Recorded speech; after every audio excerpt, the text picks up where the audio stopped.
പൂർണ്ണ സമയം അല്ലെങ്കിൽ ലഭിച്ചിരിക്കുന്ന സമയങ്ങളൊക്കെ ഒരു പ്രാർത്ഥന മനുഷ്യനായിട്ട് ജീവിക്കുവാനായിട്ട് പരിശുദ്ധ പരിമല തിരുമേനിക്ക് സാധിച്ചിരുന്നു.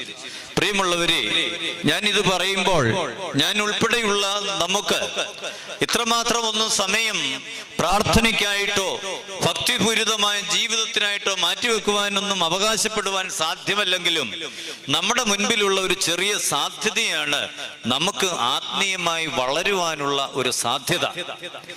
അല്പമായിട്ടെങ്കിലും നമ്മുടെ ജീവിതത്തിൽ സമയക്രമീകരണങ്ങൾ വരുത്തിക്കൊണ്ട് പതിയെ പതിയെ പതിയെ നമ്മുടെ ജീവിതത്തിൽ ഒരു വിശുദ്ധന്റെ ജീവിതത്തെ അനുകരിച്ചുകൊണ്ട് ഒരു വിശുദ്ധനായിട്ട് മാറുവാൻ എനിക്ക് നിങ്ങൾക്കുമുള്ള സാധ്യത ഇന്നും നിലനിൽക്കുന്നു എന്നുള്ളതാണ് ഈ 123-ാമത്തെ പെരുന്നാൾ ആചരിക്കുമ്പോഴും ആ പുണ്യപിതാവ് നമ്മുടെ മുൻപിൽ ഒരു മാർഗദർശിയായി നിൽക്കുന്നു.